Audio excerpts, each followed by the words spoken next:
Hey, this is Serber with North Carolina A&T with Figure It Out Baseball. I'm going to go over basic ways to attack hitters based on their setup, way their warm-up swings look like. I know a lot of you guys playing travel ball or high school ball probably don't have a scouting report as advanced as we would have in college, but some basic ways to look for the way the guy's sitting up, what his batting stance is, where he's standing closer to the plate or further away from the plate, on how to attack the hitter, and basic principles that we go by. You know, sometimes I'll let our pitchers call their own pitches in certain ways that they would attack the hitter based on the way he's setting up during that at bat. So when we see a guy getting the plate, one of the first things I look for, or I try and teach our pitchers to look for, is where's his bat waggle at when he's getting set. So if he's coming set and getting ready to pitch, and his bat waggle, I call his bat waggle, if it's down here low and inside of the zone, he's telling me right there where I want my swing to work at. So obviously that's where we do not want to throw it. If I see him coming up and he's doing one of these numbers, I probably don't want to throw one up in the zone. That might be where he's looking for. Another thing we look for, how's his stride going to work? You might not know this till the second or third pitch of the bat, but if he's a guy, I guess like Edwin Encarnacion or Vladimir Guerrero Jr. in the big leagues, you know, if they're starting open and staying open in their stride, obviously I don't want to throw anything on the inside part of the plate, and I especially don't want to throw anything soft on the inner third of the plate, because it's telling me right there what I'm looking for. If he's starting open and he's staying open in his slide and his stride and his load, he wants it inside part of the plate.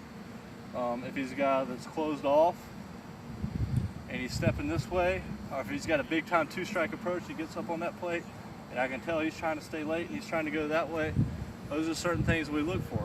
If he's on top of the plate, he's choked up and he's staying late, you know, maybe we try and bust him in, or maybe we try and throw it way off the plate so we can get him to poke at it. Different little things I'll look at for the way the hitter's setting up. If he has lower hands and those hands stay low on his load, he's probably wanting that ball in the inside part of the plate. If he has low hands to start and he loads, it's going to be tough for him to hit that outside pitch. If he stays low, starts low and stays low, he's got a better chance of hitting that inside pitch than he does the outside pitch. And the same thing, if he has high hands and they start high and they're staying high, it's going to be really tough for him to get that inside part of the plate. So that's the side of the plate that we want to attack the most. And those are basic hitting principles. The biggest things to look for on that is, does his hand stay in the same position that he starts at and he finishes at during his load process, so you can make that up. Because there is some guys that you might get fooled on that's starting low and he brings those things high during his load and he gets it more neutral. Starts low, stays low, he probably wants it inside.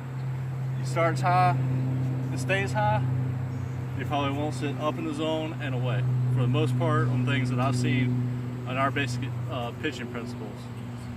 If your pitcher's strengths match up the same with the hitter's strengths, certain things you need to do, we're going to err on the side of the pitcher's strengths. We want to get beat with our best.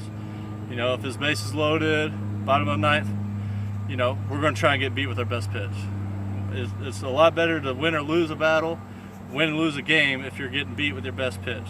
And one of the worst things that I've learned throughout my coaching career and playing career is to lose a battle with somebody with your second or your third pitch.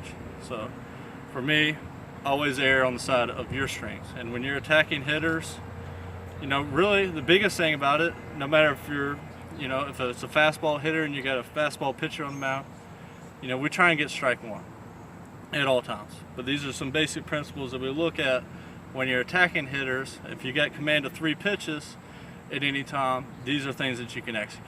And all of our pitchers, we try to make sure we're throwing 3 pitches for strikes, both sides of the plate.